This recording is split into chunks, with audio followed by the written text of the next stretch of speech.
Let's talk Overwatch at BlizzCon.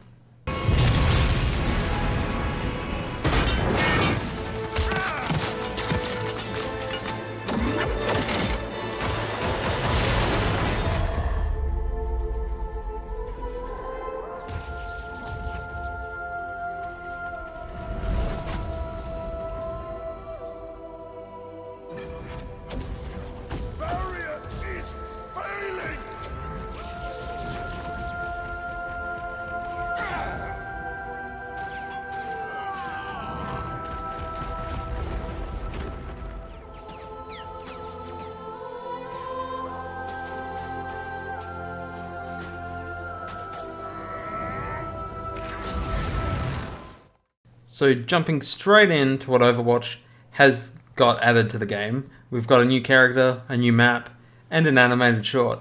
But we're going to first start with the character because it's Overwatch, it's a game about characters, and the character is Moira, but she's a support healer who also likes to murder people because she is a scientist for Talon, the baddies, Reaper's crew. Interesting when I say when they reviewed her initially, I wasn't sure if she was a bad character or not. She looked like a necromancer. She looked evil. The way I looked at her, it was like, to me, she's like basically a Zenyatta witch. So it's like, it's the Zenyatta character, but she looked more witch-like. And less robotic and more human. Yeah, but then they're like, it's a scientist. I'm like, oh, okay, I guess.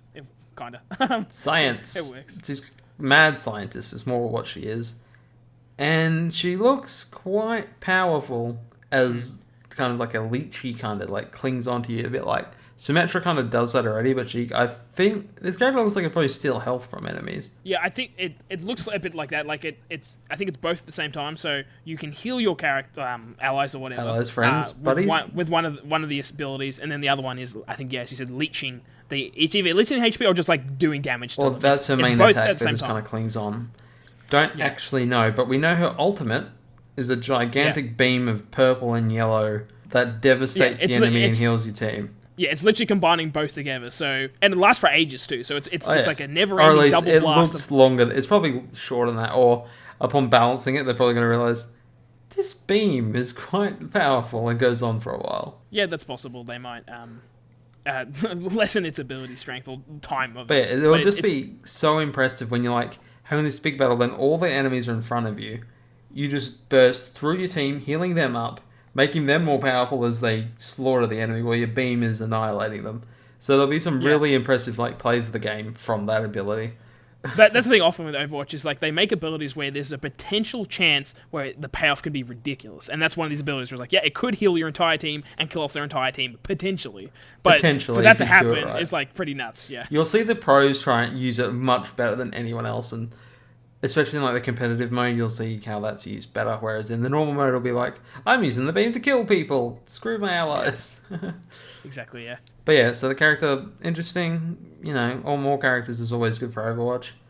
But speaking of characters, certain gigantic armored tank called Reinhardt got his own animated short at long last. Yeah, it's one of those ones where I don't know if there's a particular reason they pick characters at the same time. Like, I don't think there was any reason why Reinhardt had to be animated. They chose Junkrat, but that wasn't an animated short because they just showed a new map. Whereas the main one was out of nowhere too. So Reinhardt out of nowhere too. It's just like they just want to get these done for the characters.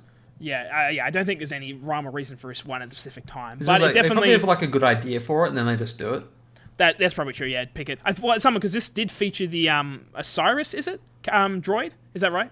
Orisa, that kind of droid. Orisa, okay. Different, it's the same model, yeah. Yeah, so it's one of those ones where this would have to come after, I guess, logically, because that character hadn't been announced originally. Yeah. But other than that, it could have fit anyway. Although it needed the map as well, I guess, because that's the main thing I got from this, is like it really ties closely into, one, his character traits, and secondly, the map itself. Yeah, I can because you go there, see this is all ruined, there's destroyed Bastion units from... Yeah, and then you find this dead armored Crusader in the chair, dead. And you know who he is because they add an armor set, which is that set called Boulderage. You're like, what's the story that took place? So now we know what's taking place. There was a battle at this castle in Germany where the Omnics forces kind of just rushed it and killed everyone kind of thing. And what was admittedly really cool, and I kind of wish Reinhardt could do it now, is that he dual wields... Boulderich is just dual wielding the hammers. And it looks cool. I wish Reinhardt could do it as like an ultimate. Like that's what it was. What I want now is a melee character that uses 2 weapons.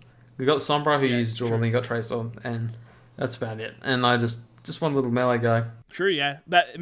Hint maybe, I don't know.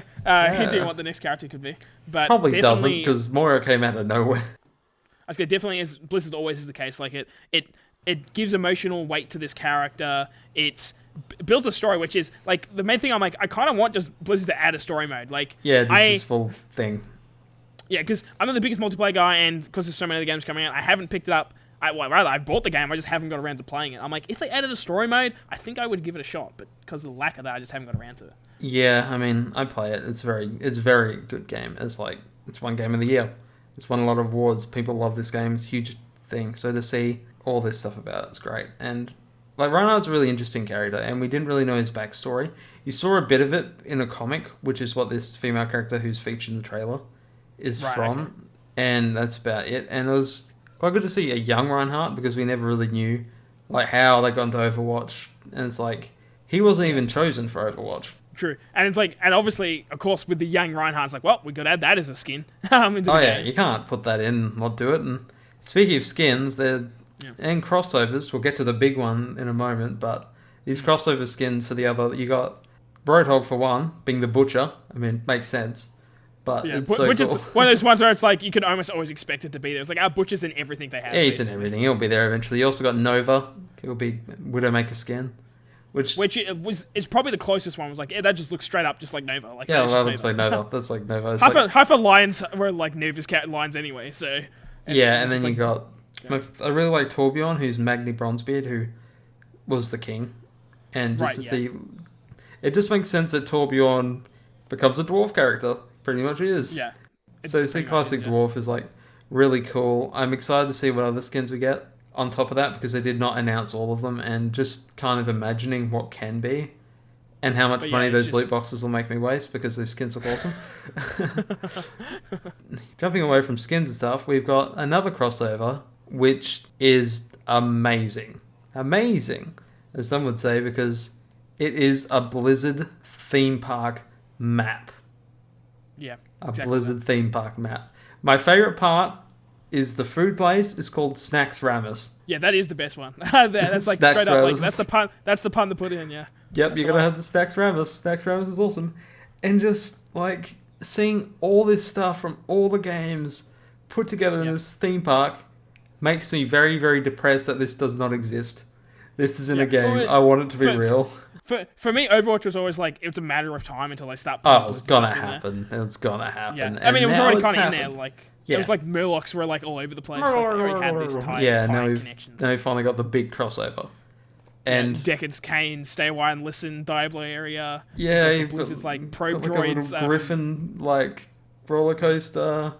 Got the Hearthstone pub or tavern. It's probably tavern. Yeah, exactly, tavern, yeah. Yeah, it's like, I am so excited to see this in the game. In fact, I'm going to download the PTR, so when it's announced, I can just wander around it. And just, in magnificence, that might be a video. Who knows, but... It's definitely one of the coolest looking maps they've done. Just straight up. It's like, this is an exciting map. It's almost like you just want to go on the map just to look at it. Yeah, that's what I want to do. It's like, they even had the Stormwind entrance. When you walk into Stormwind, with all those statues, it's just like, oh, God, they've nailed it. It kind of makes you want just literally a real Blizzard like world. I want Blizzard just World. Like I would love Blizzard World. Blizzard probably have the money to make it. Yeah, I wouldn't say it's not on the cards. Like one day they'll get there. It's like, one day they'll take over Disney. I think there's already like knockoffs of Blizzard themed. Oh yeah, there's this like big one in China that there's been videos of. And it's just straight up ripping up. There's like the Blood Elf like buildings of Silvermoon, which is the capital. There's like a big tower of that. It's like, okay, that's a rip-off. But to see real Blizzard World, that's a bit off topic, but Overwatch is looking like... And the course of championships happened. And they've really built around the esports. So Overwatch is definitely one of Blizzard's big pillars now. Straight up there. And I'm excited to see where it goes. But that's about it for Overwatch at BlizzCon. If you've enjoyed my little ramble and rant on all things Overwatch, please like and subscribe and... Tell us if you liked it. Tell us what you didn't, because that's how we get better. And thank you for watching.